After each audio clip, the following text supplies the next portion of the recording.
And welcome everyone to the Shitlord Preachers podcast. We are back again, finally. Amos, Brook, missed you, bro. What's going on, man? we've talked. What are you talking about? It's been so long, man. Yeah, welcome back everyone. Once again, just to let you guys know, this is the Shitlord Preachers podcast where myself and my friend Brook Potter, who is in the UK with me here in Minnesota, we basically we've been friends for a few years. We used to be preachers. We talked a lot about different things and being basically theology, working with different people. And once we kind of got away from that, we uh, pretty much saw a lot of the same things in politics, culture, social issues, stuff like that. So we started up this podcast, and we've been doing it ever since. This is number 22. Some of you have definitely noticed we've been gone a little over a month, and we're going to kind of go over that real quick. But mainly today's topic, we're actually going to talk about the main big thing, I guess, that has really affected why we've been gone. But also, it's a really interesting topic that we've been really diving into. So I'm going to give Brook a little bit of time to introduce himself. Go ahead, Brook. That's so kind of you, Amos. Yeah, it's been odd. I missed our Thursday, get-togethers and our little chats and stuff like that. But yes, as Amos quite rightly said, my name is Brook Potter, originally from the Twin Island nation of Trinidad and Tobago. I'm out here in the UK, moved out here in 2016, and recently got back here. I was in Trinidad and Tobago not that long ago, visiting some friends and family and dealing with some personal stuff.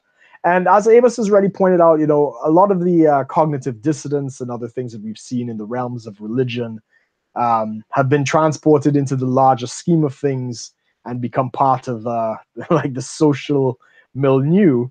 So yeah, we decided that we'll start to discuss some of these issues and really start to, dissect some of the thinking of these things. And that was really the birth of this entire thing. But I mean, it's gone beyond that in a sense. We're sharing stuff about our lives. We're sharing, personal experiences. I mean, this podcast, we're going to touch on something both of us have been kind of experimenting with in our own lives. So it's been great, and we've got to meet some fantastic guests. So guys, stick around. There's definitely a lot more to come. We're not dead yet. So the big thing, I guess. So basically, the things that kind of caused us to be gone for this whole month, I know, for me at least, primarily was with work. I'm working about 6 days a week, pretty much from morning, and I don't get home till 7-8 o'clock at night. So I've been pretty busy with that. Still have Thursdays off, which is good, where I can do this, but just been taking a break from it. Family was visiting from Taiwan, so they hung out with them on Thursdays, which big part too, which is why I wasn't able to do this. Had a good time with them. Now I've got myself and my two other siblings are now here in Minnesota. My mom and my sister moved back to Taiwan, and my sister will be back in 2 years. That's So, your youngest sister. Youngest sister, she'll be back here for school then. So that's kind of what's been going on. Just been pretty busy. But one thing that, well, I'll let Brook kind of go into what he's been up to, and then we'll get into what we've both been up to. So, what you been up to this last month, Brook? Yeah, actually, it's been almost 2 months. I've recently recruited myself a new trading mentor. Now, anybody knows my business is portfolio management, so there's a lot of dealing with the market and stuff like that. And this is my second mentorship. The guy has been exceptional, and he's given me a lot of work to do. Right, he's really pushing my limits and expanding what I need to do. And literally 5 days a week, I get a 1-hour call with him on a Friday, so I have to work, 5 to 6 days a week to prepare for that 1-hour call, where I do a pitch for a company, either long or short, and it's been taking up a lot of time. It's I haven't really been able to do anything else. Even squeezing in my time in the gym, like this week was a disaster. I didn't get to the gym at all. But that I'm two months in. I think I've got one more month to go. It's been really good, but I've been really focusing on that, really trying to get as much out of this as I possibly can and get much knowledge out of him as I possibly can. So that's really why I haven't had a lot of time to do this. But fortunately, I send off the paperwork on a Thursday. So, if it's early enough, like today, I sent it early this morning, I got the afternoons to do this type of the broadcast and maybe make some YouTube videos and other things. So that's kind of why I've been absent, just trying to focus on the education thing. So it's been good. So the big thing, the topic of the podcast, what have we been up to this past month, or at least most of the last month? For those who don't follow us on Twitter, Facebook, and YouTube. Yeah. Well, some people have, but definitely has generated some discussion. But everyone everyone's on board with all these diets, obviously nowadays. I remember I've heard just different times. There's always been a different diet. I think. What's your experience with diets, Amos? Have you tried any? Well, with my father's condition, I know I think I've told you, and I've never shared it on here though. But basically, we tried. There was the whole juice cleanse. Tried that. I mean, in small amounts, so I would have a juice for breakfast or something.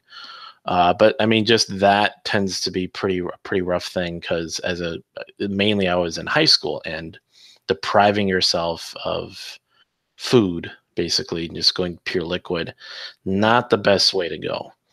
Right. So I did juicing. I mean, I've tried different foods, but never really was able to really stick to anything. But the big one is nowadays, obviously, we're hearing a lot about this keto diet. Everyone's on keto. What is it? High fat, medium amount of protein, and low carb. Very low carb, like no breads, no grains, no refined sugars.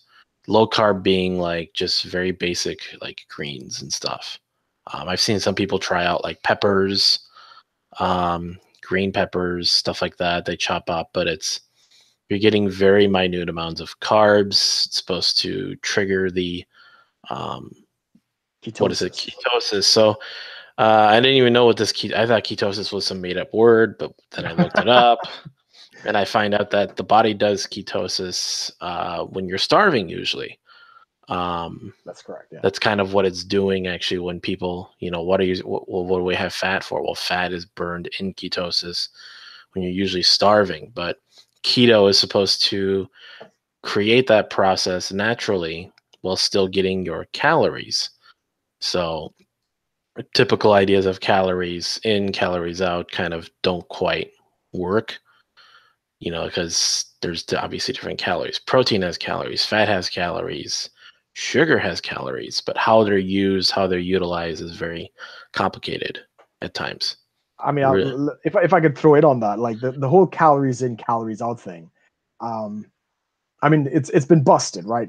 You look at the war records from the POWs during World War II, in the concentration camps and in the POW camps, they were surviving on 800 calories a day, some of them. Mm-hmm. I mean, yes, they lost a lot of weight and stuff like that, but at the same time, the body adjusts, and it's what's called the metabolic syndrome. So you could lose a lot of weight on, basically limiting calorie intake, but what ends up happening is that your metabolism slows down. It just adjusts to the less calories. So you'd lose the weight, but then its ability to transform that into food, it actually wants to store it quicker, because it wants a backup supply. So the calories in, calories out thing is known to cause this metabolic. It doesn't. Syndrome. Yeah, your metabolic. Because I remember, even when I was in high school wrestling, we had a coach who was a health teacher, and his big thing was people. He says, "Yeah, all these wrestlers try to cut weight by not eating for a whole day." He goes, "No, that's horrible for you, because you're actually not going to lose as much weight." He says, "You should incorporate a diet." That is, the whole, instead of having 3 large meals, you have 5 smaller meals. Yeah, I've heard that. To basically, like, where you're not getting as full, but you're continuing your metabolic rate to basically, when you eat, your metabolism goes, hey, food, energy, let's do this. But if you do it more often with less food, you're actually causing yourself to burn more energy. So it's like basically running on a half tank constantly, always filling up to half. So you're allowing for more energy to be produced. I mean, a car is not a good analogy because it's pretty straightforward.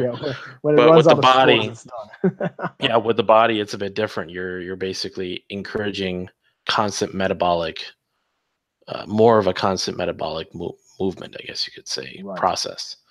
But yeah, since we're talking about keto, we're not doing keto. No, we're not. We're not. we're crazy. So I don't know if maybe some people who've definitely been catching up with us on our Twitter. I mean, mainly me. I don't know. Well, Brooks posted a couple things. I've done a video on YouTube. And he's done a video on it. Yeah. But we have been doing this thing called the carnivore diet. Yeah. The main components of it is it's meat and I guess I always say like meat and animal products. Sure. That's fair. So it's meat, animal products, and water and salt. Yeah. Salt. I mean, I have pepper, but I don't think that even really affects. Yeah. But so beef, pork, chicken. I haven't had any fish. I'm not a fish fan to begin with, so no, I haven't had any fish either. Yeah, beef, chicken, pork, technically fish too, eggs, bacon, cheese. Lots of anything pretty much relating to sort of your dairy products, so like butter. I haven't had any milk. I had some cream. I had some double cream. Right. So that is the main things we eat. I mean, it encourages a high intake of red meat, so a lot of beef, a lot of steak, which is nice. It's great. So it is, it's known as the carnivore diet primarily, but it's also in the community of people who are on this diet, they call it zero carb, or ZC for short. And it's basically keto. ZC if you're in Canada. Oh yeah, we're not getting into that. Basically, zero carbs. So it's basically keto without the carbs. Correct. So you have no veg. Well, no, right. Yeah, I guess there are carbs in veg. Yeah, that's basically it. It's like caveman eating, right? But it's not paleo. See, because paleo is considered caveman. Right. The paleo is kind of like the whole food, natural food, berries, nuts, these other things. Right. And we'll get into that because I came across a couple of people on different stages. Like I know some people in keto, some people on paleo, and they all kind of had concerns with, hearing about me trying this. But how long have you been trying this, Amos? Today is day 2 of week 4. Day 2 of week 4. That's that. So because I'm a couple of days ahead of you, so I would be 5 weeks now. Coming up to 5 you're like 3-4 days ahead of me, so you're probably almost at the end. Yeah, probably the end of the 5 weeks. So by this time next week, you'll be into your month. But yeah, we'll get into how long we're trying to do this. But yeah, so back in like mid-July, Brooke and I were talking about this, and he started bringing up this diet, and it sounded interesting to me. I looked into it a little bit, and I just kind of was like, well, screw it, I'll just do it. No, you're skipping it out, man. Where did you what did you look at, or what did you read, or what to make that decision? We were one of the main ones was the 2 main videos that I saw were on the Joe Rogan Experience, one with Sean Baker, the doctor who eats meat only, and of course the other one is Jordan Peterson, where he talks about his experience with the carnivore diet, as well as his daughter's experience with it, and seeing and hearing the results that they were having. And Brooke and I kind of talking about this. Brooke already had started it you started like a couple of days, right? Yeah, a couple of days before. And then I just felt it sounded interesting, and once I started hearing, okay, well, it all just kind of made sense. Well, carbs, protein, fat, and all this stuff, and I thought, It sounded interesting. I think it was a Tuesday night, and we talked about it earlier that day. And I just, on my way home, I went to the grocery store and I bought a chicken, like a rotisserie chicken. I just ate that for dinner. Nice. And I thought, all right, well, here we go. And so I did a lot of chicken for the first week, Right. which got old real quick. I mean, it tasted good. Sure. It wasn't as satisfying. So then the next week I incorporated more beef. So I did a lot of steak. So that's when you posted on Twitter your grocery cart and kind of let everybody know this is what you're doing. Yeah, I did a Right. lot of eggs, bacon, cheese, steak, and started kind of telling a few people that I knew about it. There's some people that are.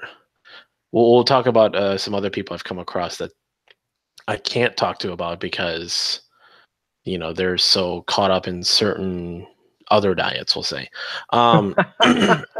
But yeah, incorporated more steak. I haven't done any like full beef burgers. I've done this. There's this thing I bought at Walmart. It was like a half beef, half pork patty kind of thing. 80% lean, 20% fat. Cook those. Tried that. Then I tried like breaking that apart, mixing them into eggs. But I even did some sausages. Like for breakfast, I'd make and this is the big thing with it that we kind of figured was you really want to keep eating. You want to make sure you're satisfied. Yeah. You're really full a lot of the time. I mean, then we joined some Facebook groups that were telling us telling people in general, you should keep eating till you literally cannot eat anymore. You want to make sure you're so full that you're not going to revert back to eating any carbs. The first week was definitely interesting. Right. Besides the whole chicken thing, the transition going from basically getting your energy from carbs to switching over to ketosis, basically. It's a bit rough. It's a bit disorienting, I'd say. Yeah. Like you felt your body had energy, but then you knew you were getting full, but my body was like, I would just get a little kind of foggy. Yeah, I had the brain fog pretty bad. Especially I was very tempted to kind of break it because, as I said, I'm doing this mentorship. I really need to think. It was tough for like the first couple weeks. And I work, so still not telling anyone what I do for a living, but in my work, it can be physically, there's some physical exertion, or a lot of working outside, stuff like that. And just walking around, wherever I was working, sometimes I have to climb a ladder and stuff. It got to be physically, mentally, it was more of a mental thing. Physically, I had energy, but just kind of staying focused and keeping a good pace of doing my work. And really felt it that first week. But once I got past that, couple of things we started to notice, and it's consistent with a lot of, I guess you'd say, testimonies of other people that have done this. So I'd always wake up, and so I'm the kind of person that sleeps on my stomach. And one of the issues people say that can happen from that is it can put a strain on your back. You could wake up with a slightly sore back. After the first week, that stopped. I started to now. The disclaimer to this is I wasn't exactly perfect in the first week, so I had pop in the house. I had soft drinks, yeah, soft drinks and stuff. I had to finish that because I was like, oh, I'm not going to waste it. No, I agree. And so I finished that. But once the sugar and the caffeine and the soft drinks kind of completely out of the system, I slept better. Woke up more energized, was able to wake up easier. When I go through the day, even now when I just wake up, and I mean, being my day off, I tried to sleep in a bit, but once I'm up, I'm up. Yeah. Definitely like the first week was the most intense in terms of cravings for carbs, cravings for sugar, stuff like that. What kind of cravings did you have? Like pizza and Yeah. I mean, one of the things was like, it's like I would always have for like lunch and stuff. If there was like Taco Bell nearby, I'd always get Taco Bell. Right. And then so the burritos are just, tortilla and rice. Yeah. And then of course I'd have like a Mountain Dew with it. And it's just, high carb, high sugar, all that. And that's just how I went about it. Now with this, had a lot of cravings, but going into as the weeks went by, more steak, eggs, bacon, a lot of eggs. So just to describe a typical meal incorporating eggs, anywhere between, I mean, if I'm now I'm actually, my appetite is actually dialing back a bit. I'm trying to have like the perfect fullness, I guess. Right. But in the beginning I would have like 10 eggs, 6 strips of bacon, and like 2 sausages, like bratwurst, so they're like a little bit thicker. Yeah. And like had to have been like a cup of cheddar cheese on top of the whole thing. It's all scrambled together, and salt, pepper, and all that, and just big plate. That's it. Cool. And then I'd have I'm down to 2 meals a day. I know one of the things is people are trying to get down to the whole 1 meal a day thing. But yeah, 2 meals a day. Force that, yeah. Right. So I would have the eggs and bacon and cheese for breakfast. Sometimes I'd have it at night if I just wanted something quick instead of having to take the more time to kind of prep up like steak and stuff. Yeah. I still have chicken every now and then too. Right. But I think, and then like just last week I had 3 pounds of steak. Wow. One sitting. Just ribeyes. Started having more and more of that. So one of the things I noticed is I'm eating more, but at the same time, I'm still, the big thing is the weight loss, I think. Would you say that? Really? I mean, for me, it was pretty dramatic. So, but I'll get into my first week. What was your first week with weight loss? How did you know? Well, I didn't notice. So I know you said you started to weigh yourself. I started to weigh myself late in the game, which is the problem, right? Like maybe the second week in, I was like, I haven't weighed myself at all. Okay. But as you've already noticed, I've lost a little weight. I've noticed certain things contributing to that are showing that I've obviously lost some fat somewhere. Right. Has anybody commented on your? When I was like 2.5 weeks into it, when I saw my mom, I told her about it, and I asked her if she noticed anything. She didn't. But then again, it's probably, depending upon, how the ketosis goes, it's probably going to take a little while before I notice any significant changes where people will go, hey, you've lost weight or something. Sure. But yeah, there's definitely some indications that it is happening. It's just not to the point where you see like, I'm not looking like what I was in high school or something like that. Not yet. Is your belt buckle tighter kind of thing? I didn't notice much about the belt. If anything, it's probably felt looser, if anything. Well, right. Like I put it on the same way, and it's still snug, but it's not tight. Right. So exactly. And other things too is certain shirts that were more snug now just feel comfortable. Yes.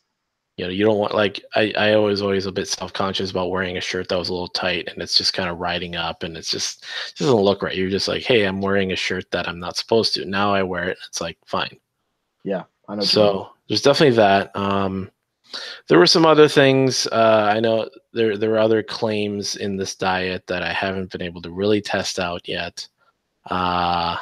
I mean, some of the things, I mean, people, sleeping better, less pain, less inflammation in the joints. People talking about sex drive and all this stuff. I don't know if Brooke has experienced any of this, but I haven't seen any difference. There are some things that I've shared with Brooke that just different changes, and just feeling overall energy level that is definitely I've noticed. So, do you want me to just go through the whole thing then, Brooke, or do you want to go through your week? Well, yeah, How let me was your do my first week, week? and then we'll continue from there. So yeah, my first week was rough. As I say, I got the brain fog like really bad. Now before that, I was kind of already limiting carbs to an extent. Like I wouldn't have French fries and stuff like that, but I was still eating like bread, right? So I eat like a burger, I'll have the bread on it and stuff like that. So when I started this, I lost a lot of water weight. So I didn't weigh myself when I started. It was only when it was actually something like what you said. It was a shirt that I had that I know it's a bit tight on me, and when I go to the gym and I raise my arms, it exposes my stomach and all kinds of stuff like that because it's not very long or whatever, right? I remember I put that shirt on and I could lift my arms and it was still not like reveal my stomach, like so I was like, what the hell? So I started to weigh myself. Now I didn't weigh myself today, but I think up to yesterday, I'm under 200 pounds. And I haven't been under 200 pounds in 5 years since my last diet. And I like 2000. just, So when we yeah, were in Thailand?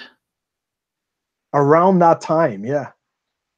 So it was 2012. Actually, no, probably before that. Maybe before it was probably 2012, but I wasn't on the diet in Thailand. But I did this well, I can't say ridiculous, but it was a weird diet where I only eat meat 3 times a week, and every other week was just like beans and rice, and it had to be like brown rice and all this different kinds of thing. And I was taking a lot of tablets at that time. They put me on like a lot of cleansers and all this stuff that's supposed to like flush you out. So between the tons of tablets that I was taking, and the variations in the food, between like meat one day and stuff, I did lose a lot of weight. I got under 200 pounds, but it was unsustainable. The cost of it was ridiculous. Just for the tablets alone, it was just unsustainable. So that's the last time I've been under 200. So with this one, I mean, I saw the Sean Baker, and I even listened to the one with Michaela Peterson to hear her story. I listened to the one with her dad, and then I went and started to watch all the research ones, like from Keto Fest 2016 in California. Then there's the low carb lifestyle seminar that they did in Australia, and I started listening to people like Georgia Edie. She's a psychiatrist, and she found the link between like mental issues, depression, bipolar, and other things, and the gut. And she's done a lot of research on that in terms of helping her as a psychiatrist to treat people without the need for medication. Then I ran across Dr. Zofia Clemens. She's a Hungarian researcher working with Paleomedicina, I think is it's a Hungarian study group, and they've been using the ketogenic diet to reverse diabetes, right? And she said she's heard about this, and they started to do research on it. They found this guy who was using a low carb diet to treat his brain cancer, and it was so successful. The entire research team went on the carnivore diet, and then that's how they treat their patients, is by putting them on the carnivore diet. Right. Huh. And I mean, she's published papers and stuff like that. I mean, I'll send you the links, and people who are interested in that kind of thing, they can look into it. And like Georgia Edie, for instance, that's a psychiatrist. She started to talk a lot about the plants and how plants want you to eat their fruit because that's how they reproduce, right? You eat the fruit, you poop out the seed somewhere, and another plant will grow. But they don't particularly like you to eat their body or the stem, right? And she talked about that, and this was the first time I'd ever heard of that, where these plants actually have a defense mechanism built into their bodies, right? and they release toxins. Like if an ant or a bacteria is trying to eat the plant, it has these internal defense mechanisms to create toxins and repellents and like anti-insect repellents and stuff like that to protect the body of the plant. And we get that. We actually consume that when we eat vegetables, which is why, we eat vegetables. So she went into like that whole study and stuff like that, especially like with lectin. So anybody who knows what ricin is, we just got flagged by NSA in this conversation, but ricin, when you get that envelope with powder in it and you hear about it at like wherever, the Pentagon or wherever, that's ricin. And that is a concentrated lectin that comes in vegetables. So like tomatoes, the skin of it is like packed with all the lectin. So she did a great thing. And that really shook me up because I always thought, yes, I was going ketogenic, meat and veg. So when I was in Trinidad, for instance, I had the same thing. I had to finish a lot of food before we sold the house. So I had a bunch of steaks. I was eating the steaks and I'd chop up a cucumber and I'd eat the cucumber with it. So I was kind of already going in that ketogenic direction. Mm-hmm. But when I saw her stuff, I realized there's a lot more to this. And it wasn't just her. There was another guy I listened to. And he kind of went off on that whole thing about, look, the plants, we're clearly not meant to consume a lot of plants. The plants are actually what seem to be responsible for the high blood pressure, all of these kind of blood conditions and stuff like that. And he cited like early research papers in the 1960s before, health became political. Saying that, we're actually supposed to limit the amount of plants we're supposed to be eating. We're supposed to be mostly on a carnivore kind of diet. So we have the propensity to tolerate plants, but we can't actually extract a lot of the nutrients from it because we just don't have the enzymes and other things that's necessary to break that stuff down. So, when we go to the bathroom on a normal diet and there's a smell, the smell actually comes from the rotting plant fibers that we're eating that don't digest and they rot in your intestinal system, right? So that was a shock. That was a total shift in paradigm. And so the big thing, Brook is more well read on a lot of these subjects and he's really doing the research. I've only watched a few videos of people who have actually done it or seeing some success, and I kind of thought, hey, sounds like a good thing to try. And we were gonna just try this for a month, and if I felt anything that felt off or weird or where I'm feeling sick, then I would stop. But I have yet to really notice anything bad per se. I haven't noticed any ill effects. No, if anything, it's mostly positive. The only tough thing is just I guess in terms of practicality, it's tough to because you have to prepare a lot of food. You can't quite just. There are no carnivore options really in the world. You can't just get. You could go to some places and get it, right? Like McDonald's will give you the patties, and I see a lot of people going to In-N-Out burgers, sort of thing. Yeah, I guess. But there isn't really like you can't just go get it like a steak to go. No, I agree. You could. It's not as practical. Like most places you're getting food, there's always, I'm kind of saying it I'm saying it very ironically because, this is kind of the zero carb thing, and I just kind of go, everything with carbs is evil. So I kind of walk in and I'm just like, kind of ironically in my head, kind of joking with myself, carbs everywhere, bread, chips, snacks, vegetables. Well, not even vegetables. It's like you go because I stop at a lot of gas stations for my work, and it's just carb everything. So, now we talked about no sugar, no carb, but there have I've come to accept very, very small amounts of sugar, and I think that's the big thing is to get you off refined sugars. So like with soft drinks, with candy or snacks, stuff like that. In the beginning, I started having these. Some people probably know them. These sort of meat, sort of snack stick things you can get at certain stores. They'll like have Like the a beef basic jerky sort of thing.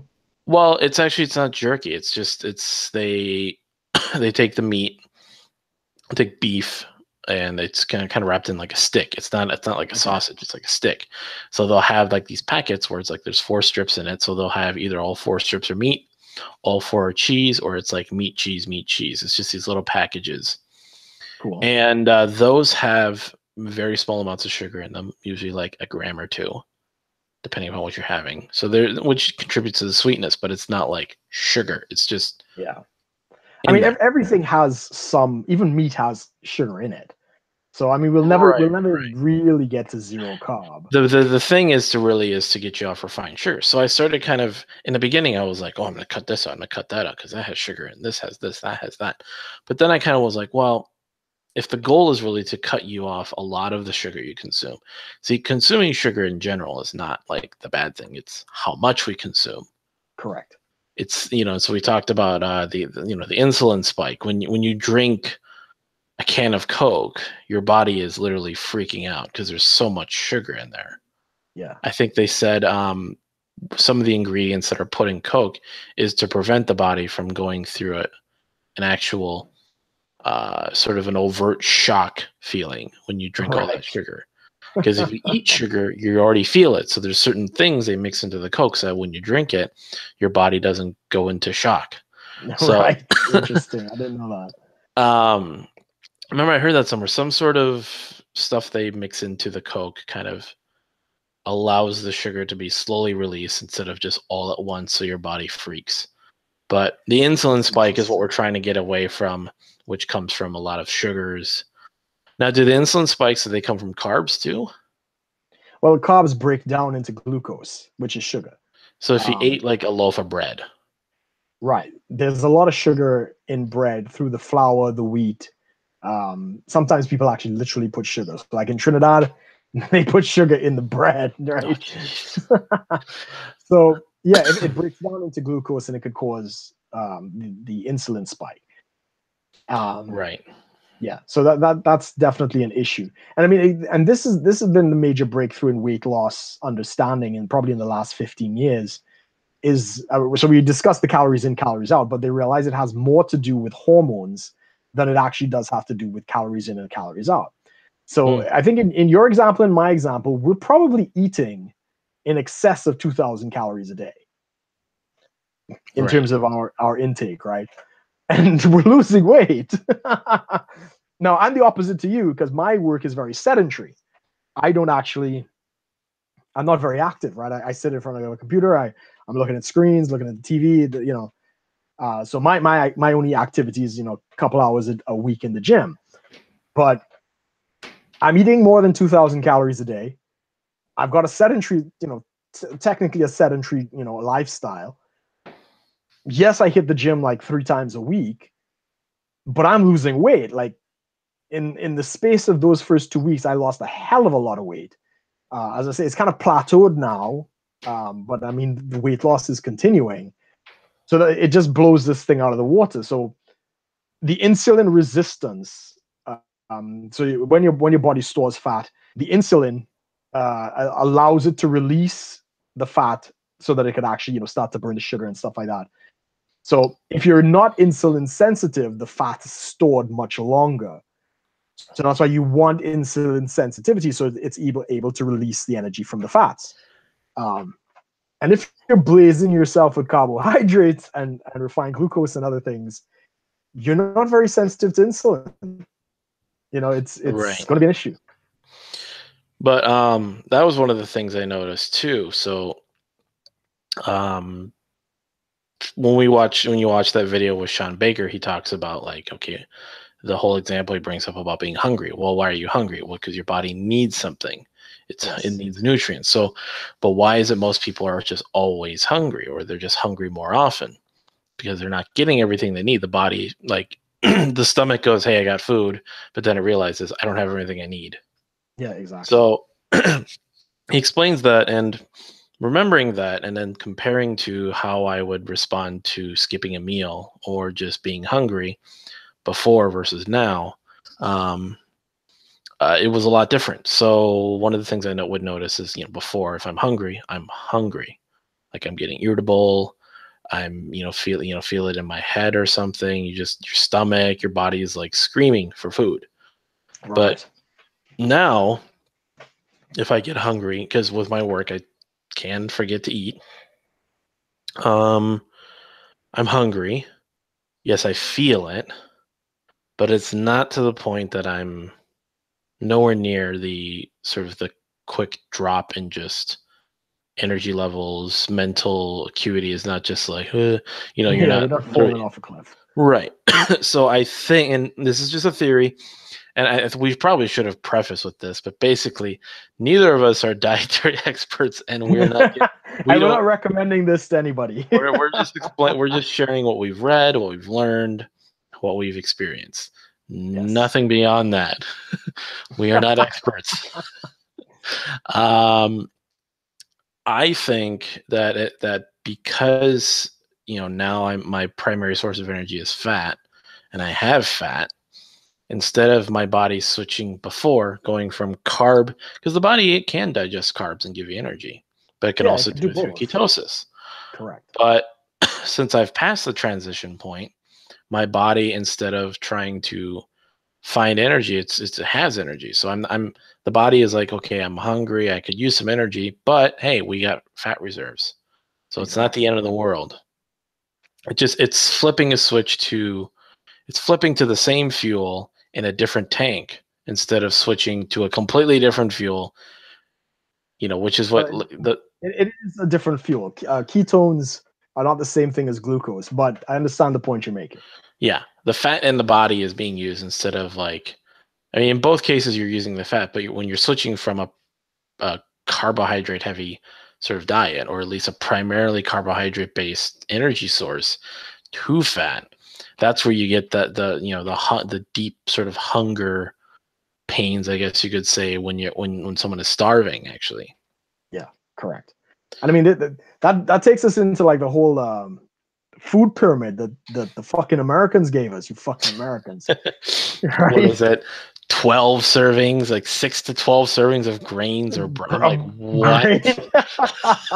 So we've had the food pyramid since what, the 1970s?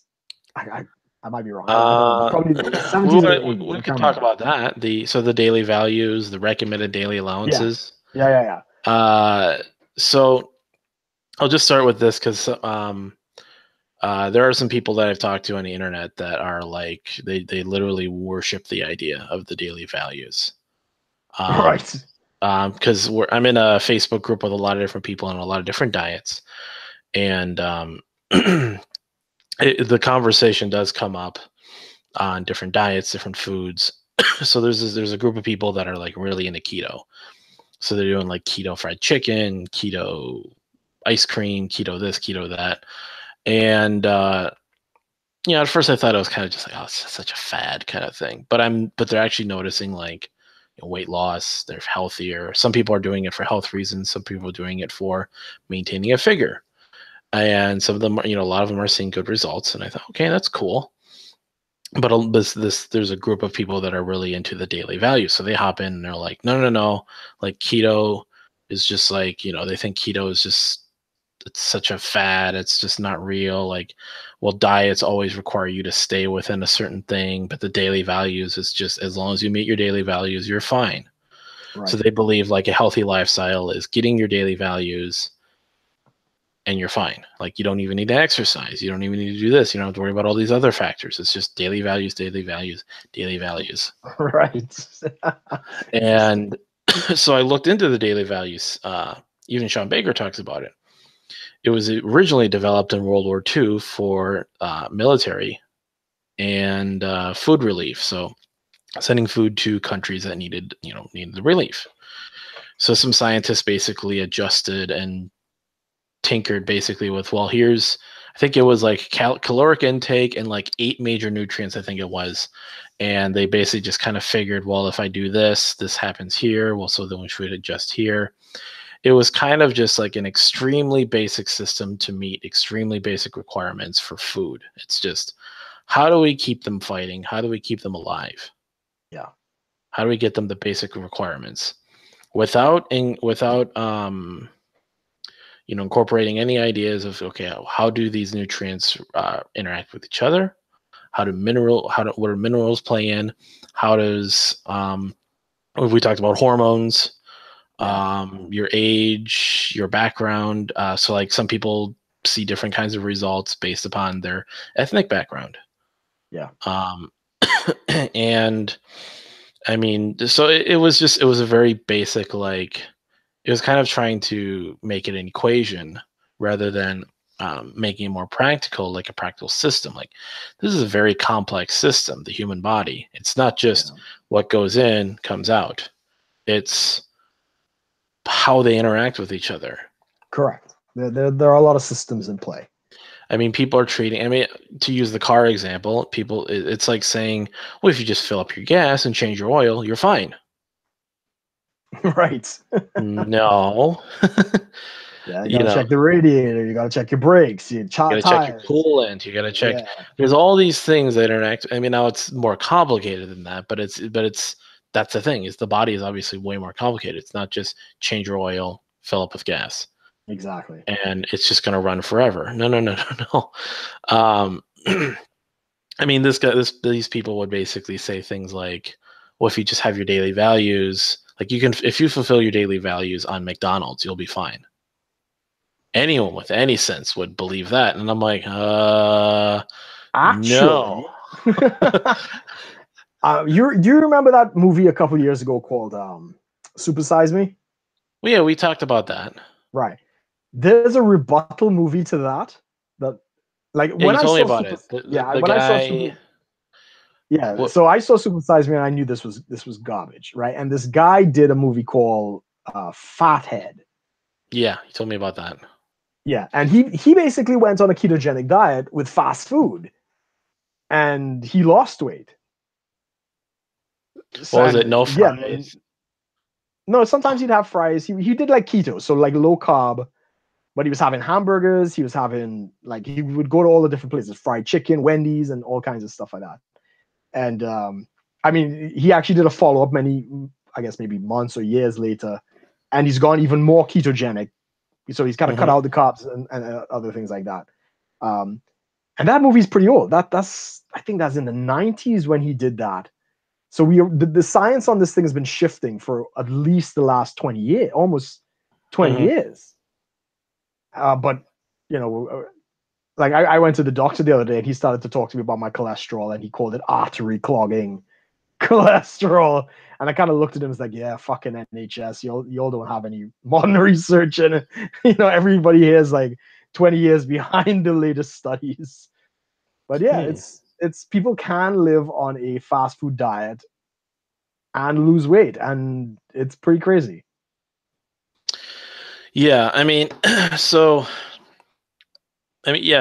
looking into the daily values, it was very basic, and then they just adjusted as time went on. Now, the only things they really changed upon was adjusting very small amounts of like certain vitamins.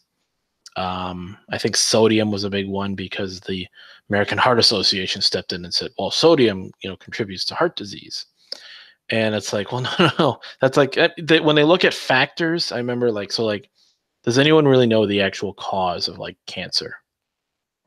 No. Well, not really. There's factors. And it's like, yeah, factors are so, I mean, not to like completely just say it's all just fake, but just because those factors are there, there's also those factors that can play into better health in other ways.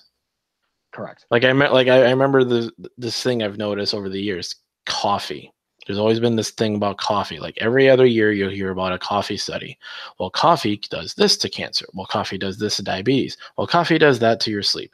Coffee does this to your heart. Coffee does, and it's like, does anyone really on one end they're saying coffee's good for you, and the other end is coffee may be bad for you, and it's like no one's really figured out. Now, it's not like people think when I talk, these people that I've talked about this daily value thing, they'll say, well, so you're just saying it's all just subjective. No. You really need to figure out what works for you and what doesn't work for you. Correct. People who drink and smoke their entire life live a long life. There are those that exist. Yeah, some do. Over 100 years old. Some Yeah. people just Smoking a pack of cigarettes at 100. Yeah. They are out there. But and that doesn't necessarily mean everyone can just go smoke. Smoking has been shown to have really negative health consequences. Correct. But people are still different. So when it comes back to us talking about this carnivore diet, we've seen people that like there's these Facebook groups. Sean Baker brought up zeroing in on health. That group shows people that have, whether they're actually already healthy, they're already pretty lean, and they just try it and they feel better, or they're people who are severely overweight who lose a shit ton of weight in the first month they try it. Yeah. We've seen some of that, and so I mean, and people kind of wonder like, what was the one? The big one was how do you poop? Yeah. So I mean, How do it's you the whole poop with no fiber. carbs? Well, fiber without fiber, right? If you don't have fiber, how's this gonna work? I mean, not to gross out our audience and potential audience, but let's just say that's a myth. We've done all right. Yeah, I mean, there were like early on in the transition, there was a time I had to put some effort, but you get enough fat in you and stuff like that, and I don't think you'll have a problem. Fat and decent amount of water, you'll be all right. You really want to try to incorporate more. I think for me, at least from what I've noticed, is you want to have this diet. I mean, you can try it in different ways, but you really want to like have more like beef, like steak. You want more, really like just cuts of meat. That tends to help too. We'll just leave it at that. Fatty meat. You don't want lean meat, and you don't want lean chicken. So you could do it on chicken, pork, fish, anything. Salmon is very good. That's very high fat content. Because I did once I heard high fat and all this, I immediately when I did the chicken, I did chicken leg quarters. So it's just the thigh and the leg as one. And if I do any beef, like I go to the store and I see like there's a lot of just typical really lean cut. You don't see any fat on it. I try to do ribeyes. I know T-bone people say is good too. Sirloin isn't bad. It's. I mean, I think ribeye is probably the best option for the fat content. It tends to be fairly affordable too, depending upon what you're buying. I mean, it's a kind of expensive diet, especially. It can be. It depends. I mean, if whether if you're eating 3 meals a day, which I don't think can really happen that easily, because even with me doing this, like I said, I got down to 2 meals a day. Dr. Sean Baker is down to 1 meal every 30 hours. Right. I didn't even know that. He said that in a video. He said, so like people talk about intermittent fasting. Yeah. He calls it intermittent feasting. Yeah, I saw that. He sat down in a Fogo de Chao, which is a Brazilian barbecue place. Yeah, churrasco. 6 pounds of meat. Oh, bless. And here I am with the 3, and that's already a lot. I'm not even having like a full pound. I think like my steak today was 6 ounces, like half a pound. That's all you ate? I had 2 hamburger patties that I made with it. So yeah, that was lunch today. Yeah, I haven't. So back to that hunger thing real quick. I haven't had breakfast yet today, and I feel fine. That's pretty cool. No, if I wake up, I'll feel it, but I'll feel like, oh, maybe I should eat. But it's not like where it's like, oh, yeah, I need to eat. I know the feeling. Like even now, like I'm feeling not hungry, but I could eat. Yeah. But it's not the end of the world, right? I mean, So let's talk about the cheating. Oh, our infidelity. How many times and what did you eat? Okay, so like I said, like I've done a couple of videos on this. I'm literally rendering another one. So my cheats were simple. Like I would have an apple every so often. So when I first started the diet, I had a pack of 6 apples, I think, or something like maybe 5 apples. And just like you, Amos, I don't believe in throwing food away. So I would have a big meal, and I'd have an apple. And then I had I don't know what, I like raspberries. So I think the second weekend, I said, well, all I need is like the small raspberries, right? You know, a little sweet, you know, just something to kind of, you know, hold you over for dessert sort of thing. And so I'd have like, you know, a couple of raspberries and stuff like that. I mean, the raspberries out here are nice. I don't have them in Trinidad and Tobago, so it's really a treat for me. But again, I phased that out by probably the third or I guess fourth week. The other cheats happen when I go out to eat. So, you know, me and my girlfriend might go out for a meal. We might go to a cafe or, you know, a restaurant or something like that. And I basically go ketogenic with veg. So, for instance, there's a great cafe around the corner. They do great breakfast. I would get the bacon and cheese omelet, and it's like 3 eggs, I think. And it would come with a side of veg, you know, so tomatoes, cucumbers, some salad, maybe some carrots, and maybe like a small thing of coleslaw. And I'll eat some of the salad with that. Or like I went to TGI Fridays about a week ago, and I got the Warrior Burger without the bun with a side of veg, and it was fine. The guy brought it, no problem. You know, it was beautiful patties with some cheese, and bacon was on it, and they had like almost like halloumi cheese on it as well. It was really, really nice. So yeah, I mean, I think those are the only cheats that I've had has been with vegetables. Now that I've done a month, I might give myself, like, I love pizza, right? Or at least I did. You're just gonna go buy a pizza and eat it. Yeah, I think I'll find myself. Oh no, that is something else that I eat out here. It's something called durum, which is it's a Turkish dish. It's chicken shish kebabs, which is like chicken breasts with salad and stuff like that, but it's wrapped in Turkish bread, which is thicker than pita, like the pita bread that you get from the Italian places. And it's really tasty. I really enjoy that. So me and the landlord here, we go on durum Wednesdays. So every Wednesday, he and I would go and we'll have this durum. And I did that twice, but then he went on vacation, so I haven't done it since. But I think those are my biggest cheats, the durums. But I think now that you've told me that I might have actually passed the 30 days, I might try a small pizza just for the fuck of it, like just for the shits and giggles. Right. Yeah, right. For me, I mean, I was always really concerned about the sugar thing. So with those meat stick things, with the sausage, I always thought, I was like, well, I gotta really cut out everything. But then I kind of was like, no, I shouldn't be that concerned with sugar. Obviously not drinking any pop or anything, but actually having, like, if I had it in some food that's a small amount, it's not going to trigger any insulin spike. My system's going to adjust to it just fine. I'll be fine. So yeah. The only cheat was on Tuesday. The actual, like, full on, I guess, considered a cheat. I was out in the middle of nowhere for work, and there was a gas station nearby with fried chicken. So it's breaded, the whole thing. And I thought, oh man, if I eat this, how's it going to taste? How am I going to react? Am I going to feel anything?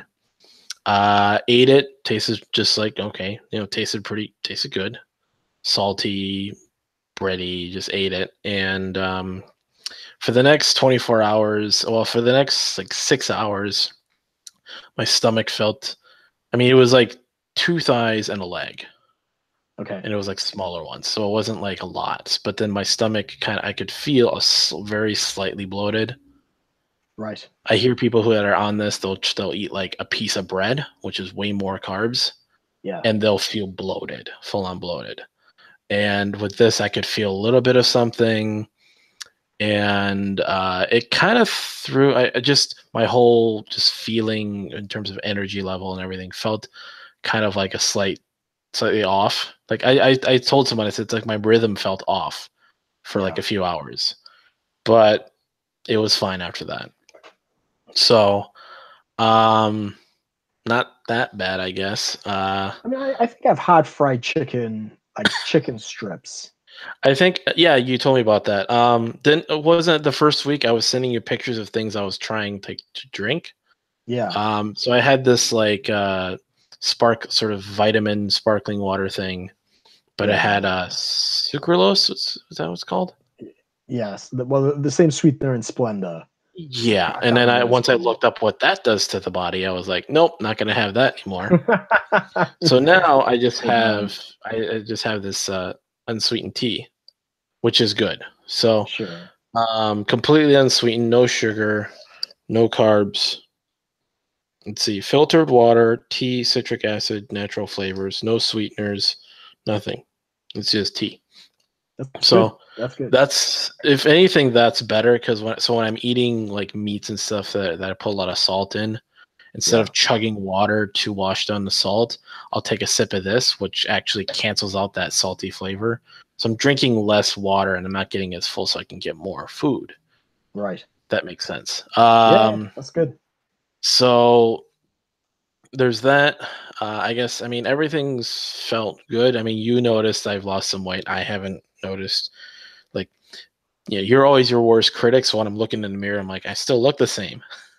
But I mean, I think when this video is done, put up a like a picture of you and you from this video and the one from the last month or so ago.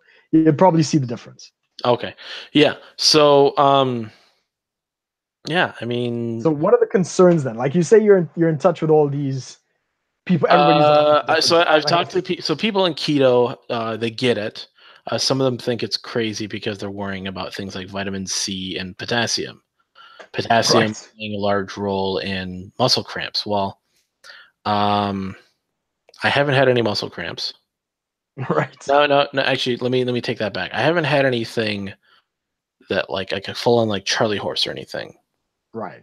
Now my muscles seem to be a little more sensitive. Like sometimes I'll just be stretching and I'll feel a slight like tingle, and then I'll just like keep it stretched. I'm fine. The concern people think is like, oh, you're gonna like just full on have a Charlie horse at 3 a.m. and be screaming in agony. It's like, no, I haven't had anything like that. If anything, I mean, with my job being, climbing ladders and running around and stuff, you'd think I'd be like really hurting myself without the potassium, but I haven't noticed any of that.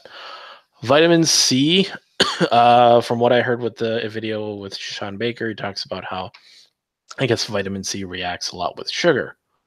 So if your body isn't really consuming a lot of sugar, you don't really need a lot of vitamin C.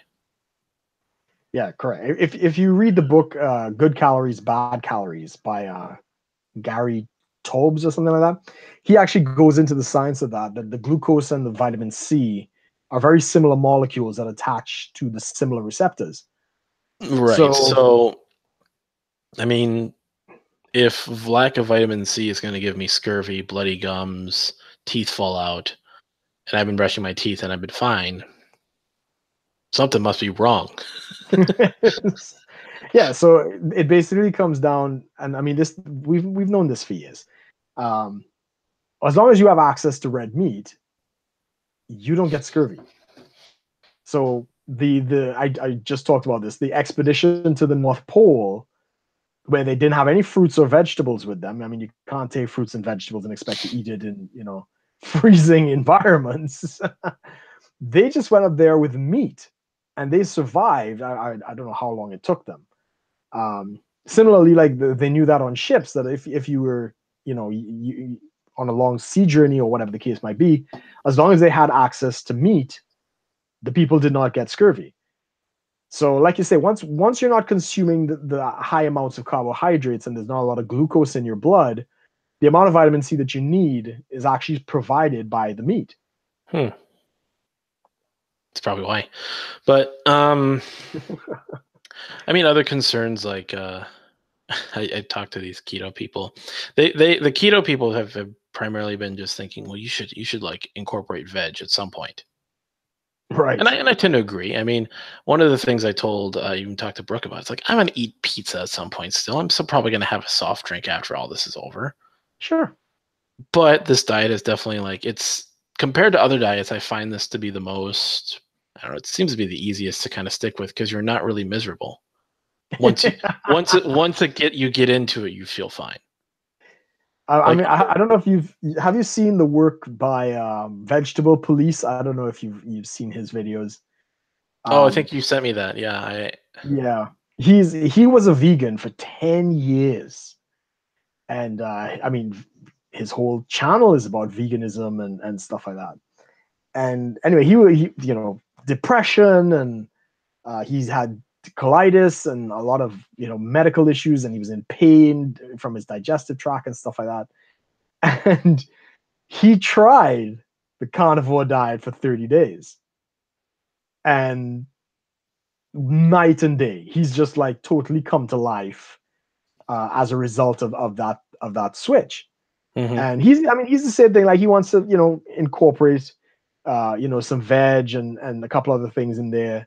And of course, he has concerns about ethical treatments of animals and whatever. I mean, I don't give a shit about any of that, but I mean, you for know, him, it's like, okay, fine, go ahead, but you're still eating meat. You're still eating animals. yeah, and this, I mean, even the vegans have to understand that when those big harvesters go through to collect grain and stuff like that, all types of animals are killed in it: birds, rats, insects, all kinds of things. When those harvesters come through, squirrels, rabbits, you Mm-hmm. can't get food, at least not in this modern day and age, without killing something. And all right, it may not be the most humane. I'm definitely not a fan of factory farming. I prefer free range animals and stuff like that. And yeah, nobody wants to see the animal getting slaughtered or whatever. But I mean, you think about it, they don't have wild cows anymore. The reason they don't exist in the wild is because they're all eaten by wolves, right? So, which is better? Killing the cow, you know, giving it a nice free range, protecting it, and you kill it humanely, hopefully pain free or whatever the case might be, or seeing it slowly devoured by a pack of wolves. Like, Yeah. which one is more humane, right? But anyway, you know, that's an aside point. But talking about, yeah, this diet, it's been the easiest diet I've ever been on. Um, Now, I had a couple people message me, and they think, oh well, if you need to lose weight, why don't you just do this instead? They're concerned about cholesterol and stuff like that. Um, I mean, the cholesterol myth has basically popped. I mean, I don't think contemporary nutrition science believes that eating saturated fat or eating high cholesterol foods actually raises your cholesterol. Um, you know, your body needs cholesterol. Your body is made out of cholesterol, right? It's Right. like 80% of your brain is cholesterol, right? So all of your sex hormones and testosterone and all these other things, it's so important. Your body produces 80% of its own cholesterol. Every cell in your body can produce its own cholesterol. So the remaining 20%, yeah, you might get that from the diet, but it's nothing compared to what your body's producing. So, and again, and there's no causal link between the cholesterol and the heart disease, because even vegans get heart disease, right? Yeah. But I mean, I think it's so. I told you about this. I had to, like, the first couple of weeks, I had to haul, basically carry these big bags of cement, 50 yes, pound you were bags. telling So me I about carried this. two of them. And so I'm like, hey, I'm lifting them. I feel fine. I'm like, hey, this diet is, maybe everything's going great. I feel fine. I put it down, and it was just somewhat heavy. It's 100 pounds. And I'm like, I have it like this, just my arms. Probably not the best way. So put it down, and all of a sudden I just felt like I also took a breath, and I felt my lung just kind of sting a bit. I'm like, oh, and so I had to take a bit of a break, and I'm like, okay, maybe technically I overexerted myself. Yeah. Just the way I was lifting, I was not really the best way. I thought, like, oh shit, everyone's right. I'm gonna get a heart attack right here. All that meat I'm eating. Nope, just fine. If anything, now I'll like I said. I mean, I think I told you a couple of times, like, so muscle stiffness, muscle soreness from just the work I do, that started to diminish quickly. I'd be tired when I get home, but as soon as the next day, fine. Correct. Whereas before, I'm waking up sore back, muscles are a little stiff. I'm doing a lot of stretching, but nope, it's fine. I mean, and it's not like I all of a sudden just became, superhuman and my muscles are all perfect, but I could just feel my body is recovering quicker, um, adjusting better, joints feel better. I think I did. I like just typical, just little things where I'm like really aware of how my body is feeling. Felt better doing those things. Like, let's say I'm like running 30 feet to a door to do something. Like if I'm like, I'm not feeling I don't feel like I'm a fat person running. Right. It's not as much response from your body. Yeah, you're just kind of like, oh, okay, Yeah, just, I know that feeling. I know that feeling very well. I mean, some of the odd things that happened to me, the dandruff left. So I had very bad dandruff since I don't know, about 14. I mean, I Totally told you gone. about how I noticed it. It kind of came back a little bit, but it's definitely nowhere near as what it was before. Is it dandruff or is it just dry sweat on your case? Because you're outside and you're working a lot.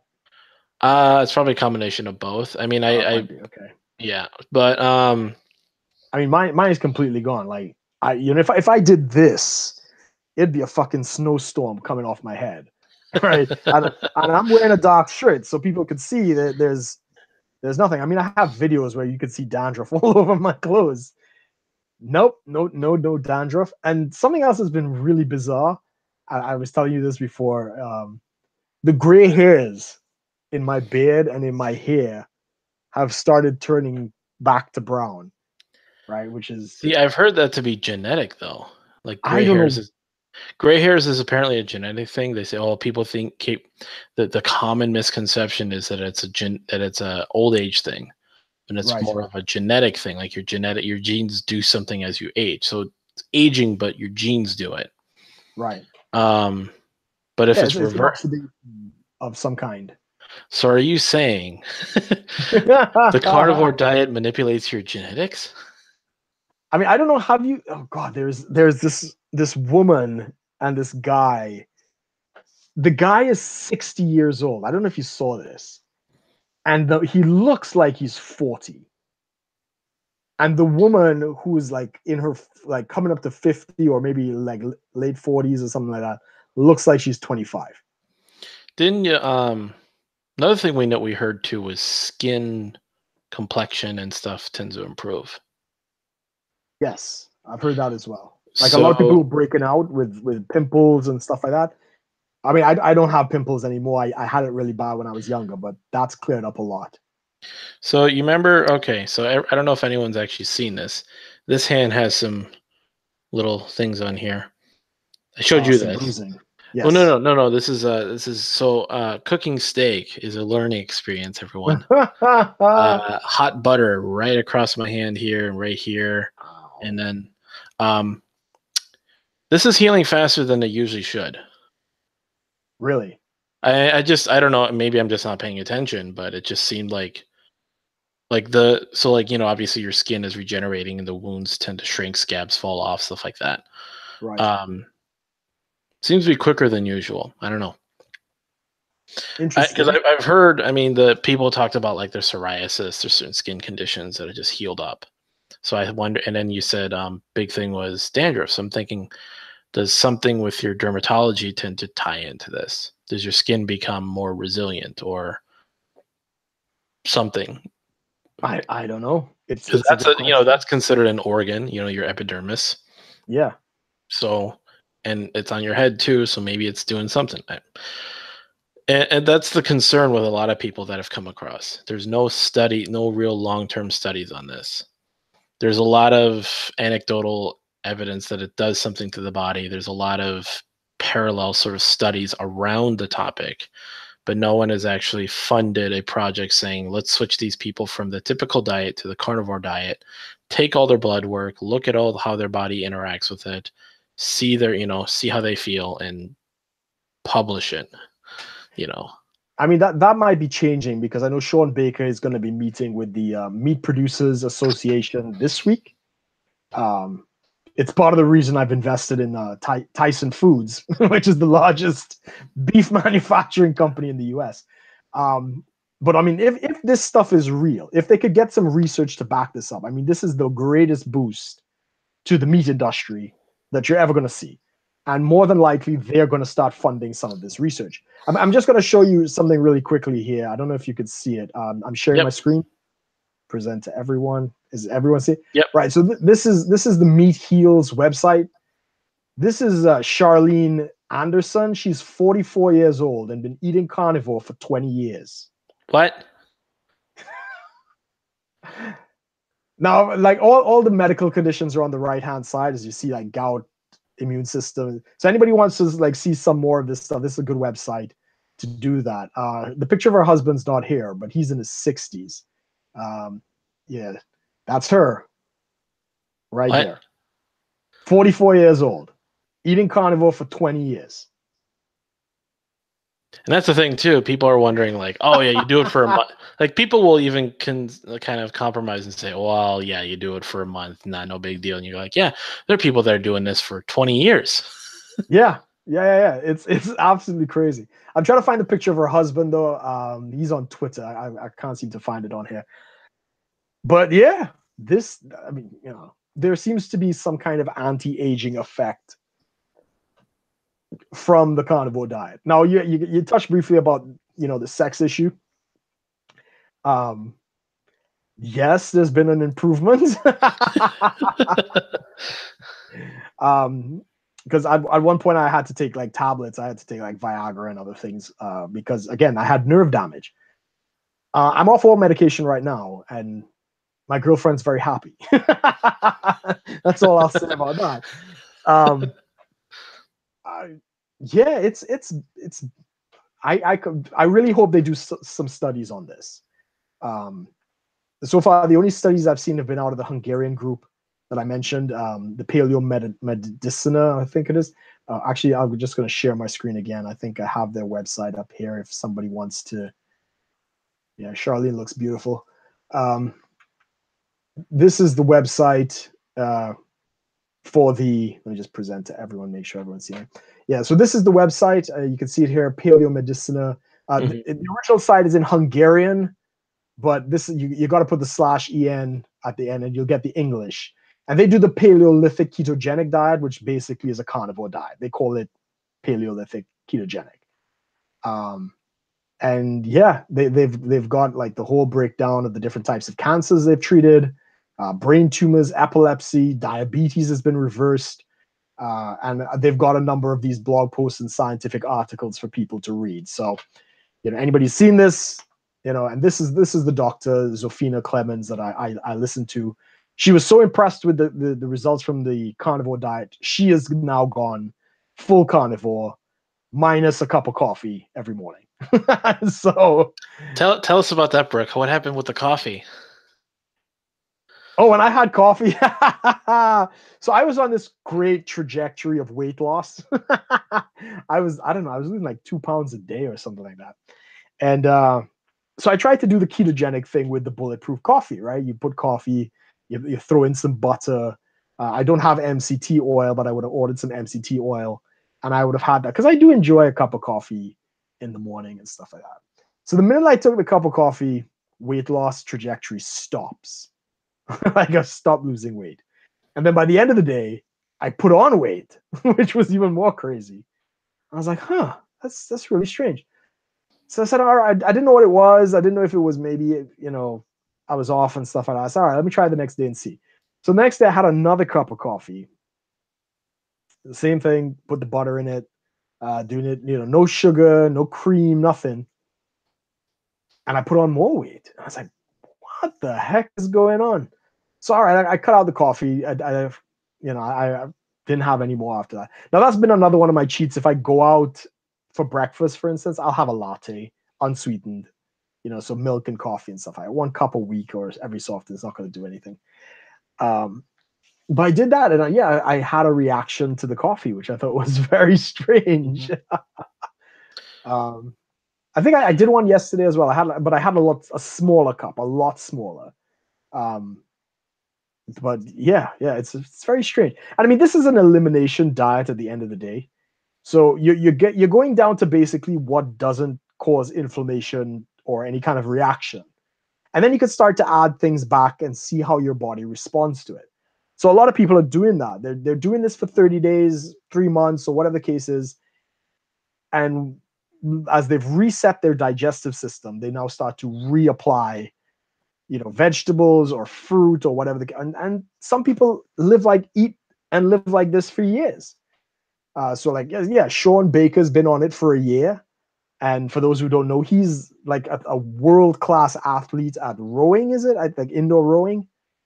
And he set some world record or something like that. Yeah, for 55 plus age group. Yeah. Another one was so in this is zeroing in on health. There's a couple of people I've noticed. There's a guy, he's a marathon runner. Right. Did a marathon runner, 0 carbs.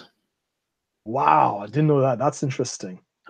He said he had some, I don't know what it was. It was basically he had these like packets or something that are literally like just fat, like some sort of liquid fat thing that melts in your mouth. Right. Animal fat thing, and he brought those with, ate those. He didn't have to refuel as much as the other runners. It was some running thing, and he says because everyone thinks marathons you need carbs. I mean that's a staple in athletics is you carb load, so you eat a bunch of carbs before you do your exercise. And I didn't hear about the marathon runner. I heard about is it a baseball player? Yeah, I think it's a baseball player. And he used the carb load, and then the coach went on a carnivore diet and lost a lot of weight, a lot of energy and stuff like that. And he put this other guy, this baseball player, on it. And apparently he's been like, his performance has shot up. I don't know if he has like a record in home runs or something like that, but his whole thing is totally turned around. And these are professional athletes that are burning a lot of energy. So there's something to it, man. Yeah, because it's not. I mean, like we've talked, so it's helping people who are already healthy to be even better, and it's helped people who are unhealthy to actually get healthier. I mean, there's a guy in the zeroing in on health, and he's also in I think the World Carnivore Tribe or something like that. He's lost over 200 pounds. I don't know if you've seen this guy. Was it the one you showed me? It might have been. Like he continued after the first month, I'm guessing. Yeah, clearly. I think he's been on it for like a year and a half. And his diabetes is gone, his eczema is gone, rheumatoid arthritis is gone. Yep. Heard about all that. Yeah, just crazy. Like the craziest one I've heard, and I don't know how true this is, although I'm hopeful. Somebody grew taller by an inch, apparently. Right? I mean, what's an inch really going to do for you, though, Brook? Hey, when you're as short as I am, every inch counts. Yeah, but I don't know if it's like the spine kind of uncompresses, you got less weight, just stand up. I don't know what it is. I don't know if it's true. I'm hopeful that it's true. I'll let you know. I mean, with the joints and everything, if there's something with the inflammation in the joints and you eliminate that, probably allows the joints to rebuild somehow. I don't know. I really don't know. I mean, so I've told people about this. I've told my mom and my siblings about this, and I guess they kind of noticed. They didn't really notice any changes, but my mom sounded interesting to her. Told her about it, and so then she goes to the meat market and bought me a steak. Go, Mom. But she didn't really realize how much I need to eat. So I ate so she bought, this was like a 1.1 pound steak. She took like a third of it because she was like, I bought it, I'm going to try it. She cooked it up. It was pretty decent, decent cooking. It's rare. It's good. And I'm eating it. And I'm like, so I ate it enough to like at least be fine. Right. And then I was like at the evening. So I had to go home. I head home. I made like more. had 2 more ribeyes. So, told my brother about it. He said it sounds interesting.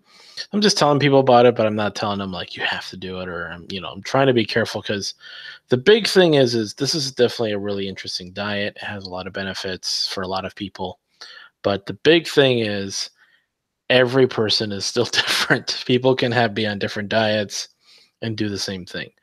People that are on keto, people that are on paleo, people that just eat whatever they want and they're fine. People that follow daily values and they're somehow fine too.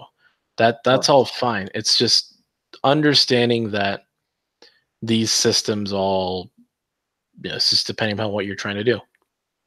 Correct. Vegans, yeah, have fun. I mean, there are vegans that are very happy doing what they're doing, but I mean, there's some that are totally miserable. I don't know if there's this guy called Vegan Gains. Yeah. Right. The guy we used to watch, Grade A, Under A, he picked on Vegan Gains a lot. You know, I don't know Vegan Gains. I don't know him personally. I don't follow vegan blogs or anything like that. But the guy is suffering from some like earth-shattering depression, apparently. And he's very honest about it. He's very open about it. But I mean, he spent so much time slinging shit at meat eaters. If he were to try this, it would really, I mean, it probably would help, but he'd destroy his credibility and all this other stuff. And him and his wife are, I mean, I fear that, one day it's just going to be bad news and it's like double suicide kind of thing. To watch the videos is painful. But yeah, that for some people, a vegan diet works really well. For some people. Yeah, I remember there was the whole, like, people did videos showing like, what are you showing here? This is her husband. This is Joe Anderson. He's 57. He's been zero carb or carnivore for 17 years. Jeez. Dang. Anyway, I just wanted to show that. Go ahead, man. Yeah, I mean, I heard there was some video, someone showing like a guy like in peaked physical condition on a purely vegan diet. I'm like, it could happen. It can definitely happen. Yeah. But it can totally happen with other diets too. It's every diet has its pros and cons. Every person's different. But you really got to research it for yourself, look into what's going on. I mean, one of the things with the whole daily value system that someone said to me was, I mean, if your premise was to feed the military and feed starving people, yeah, how is that now applied to, well, this is the system? Like, exactly. I mean, I'm just saying, this is coming from a person who claims to be a libertarian, and he's going off of a system that is like the peak level statism. Yeah. Yeah. Anyways, so I got a few more days here until, I mean, Wednesday would be the 1 month mark. I don't know what I'm gonna do. I mean, maybe I'll have to do a video brief, like really chronicling everything I've kind of done, and then maybe I'll have to, I don't know. You think you're going to do any sort of 1 month mark celebration, Brooke? I think I've missed my 1 month, right? Well, I mean, it doesn't matter. I haven't really been following it. Yeah. I mean, today, just go get a beer and have a pizza. I haven't drank beer. I have, if I'm going to drink, I drink vodka or gin because there's no carbs, and I have it with like sparkling water or soda. Whatever. Yeah, it tastes disgusting, but I'll do a pizza. I'll do a small. There's a great pizza place out here that it's very tasty. I will do a small pizza and see how I react. Maybe tomorrow evening, because I like pizza on a Friday. That's just my thing. Yeah, you gotta do a video of yourself eating the pizza, talking about this carnivore diet. Yeah, but I mean, I haven't had any issues with it. It's been 30 days. I mean, I wasn't in terrible shape before. I mean, I was overweight, but I can't complain. I can't complain. Thus far, it's been really, really good. Right, but I guess any last things you want to add on to this? This is kind of it's the first time we're talking about something except for politics. Yeah, it's interesting. I mean, not really. I mean, there's a lot of new science concerning health, cholesterol, obviously the carnivore diet. I just comment very quickly, a lot of people are afraid that meat causes cancer and all this other nonsense. The studies are kind of epidemiology, so they just study a bunch of meat eaters who are also probably eating fries and drinking soft drinks and try and conclude that, oh, look, this bunch develops cancer, and they blame it on the meat when it could very well be the carbs or other things. So if you're interested in that kind of epidemiology study, you got to look at the Inuit, I think the Maori, and there are a couple other tribes that have like exclusively lived on meat. They say, well, they had berries. Well, the Inuit didn't have berries in the Arctic, right? They lived on whale blubber, right? So Right. High fat. Yeah, high fat, high protein. And to the ketogenic people, keto is a lot of work. And what they get wrong is the idea that meat protein will cause an insulin spike. Oh, the idea that too much protein can change into glucose. Correct. Which is true. Yeah, didn't Baker say something about that? Yeah, it's strictly on demand. So it's your a body only does it. demand-based thing. Yeah. If your Right. body needs it, of course it would do it. I mean, glucose is what your body needs. So everything you eat and consume turns into glucose in one way or another. Yeah, well, the Doesn't it? ketones are another way to do it. This is why I liked Zofia Clemens' study, because the brain actually operates better on ketones than it does on glucose. So the longer you're on this diet, apparently, the bigger your brain gets, which is great. Well, yeah, it's been proven evolutionarily that humans got our big brains from when we started eating cooking meat. and eating more meat. Yeah, pretty much. So, Speaking of which, yeah, that there is is a the key difference. factor. Cooked meat. I saw some crazy thing on I'm not doing the YouTube. raw meat, man. I saw someone like literally eating a ribeye raw, and I'm like, no. Yeah, I mean, I've definitely gotten my steaks more pink. So I used to be a well done steak guy. I didn't want to see any kind of red or Fuck anything like me. that. Fuck Right? that. Yeah. Um, but I mean, sure, I can see that that's totally changed, and I'm no longer like that. I actually, like probably how you're cooking it now, singed on the outside with a nice pink on the inside. That's how I'm doing my steaks now. So I see that my progression tends to be going a little more raw, but not raw. We're not gonna go raw. I saw that and I was like, this is not right. Hey, Because if he wants to do it and it's working for him, I'm not going to say well, anything. the thing That's his choice. the big jump was when we invented fire. Yeah, of Well, course. discovered fire. When we discovered fire, we were like, hey, we can cook the meat and we can eat more of it. Correct.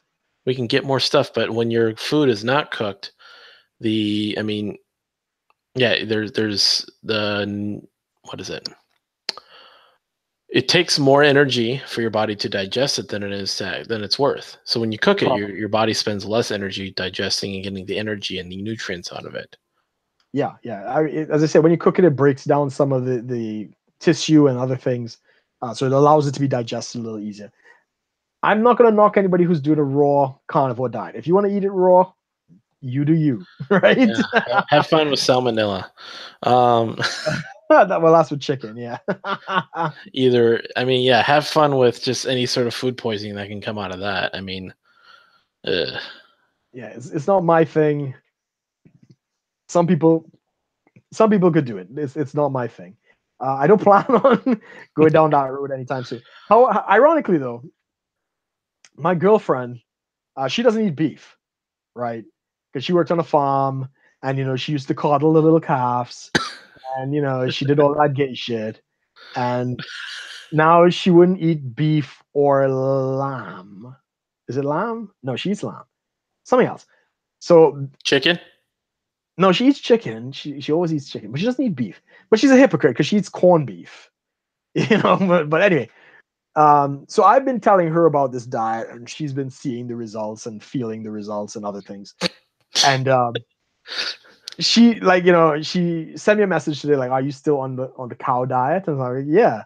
I said, "Are you considering it?" And she said, after she's seen like the results, like I showed you, Mrs. Andersen, and there are a lot of other women in the group, some in their 60s and 70s, that look fantastic. She's like, there might be something to this, and especially if it's going to improve the mood and balance brain chemistry and stuff like that. She's actually considering it. So that's pretty cool. I got to give her props for that. The thing with it is, I mean, you're talking about the elimination sort of thing, and I'm primarily thinking like, well, my main thing is, yeah, I'm gonna definitely get back to like eating, normal foods, but it's definitely given me a perspective to see how those foods react with my body. So it's not like, all right, I'm, as of next week, Wednesday, I'm just gonna, eat pizza, drink pop, and I'll back to normal.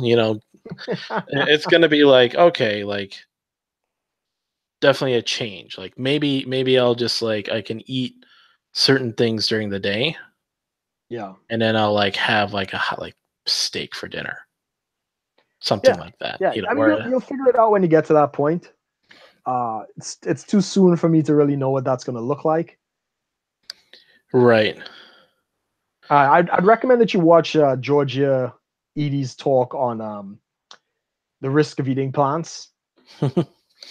Yeah, it gives an interesting. So you might want to do fruit more so than you want to do too much veg.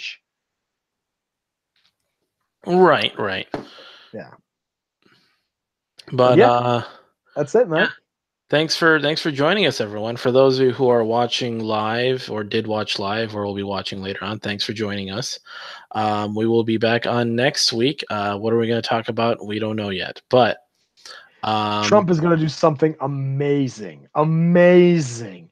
It'll be the greatest thing that he's ever done, and we're going to talk about it. yeah, but yeah, thanks for joining us, everyone. Definitely subscribe to the channel, subscribe to Brooks' channel as well. All of it will be listed below.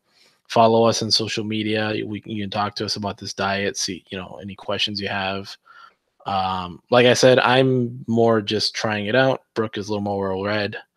I would like to definitely, do a little more dig into it to see what it's about. But yeah, like, comment, and subscribe. Let us know what you guys think, and we will see you guys next week.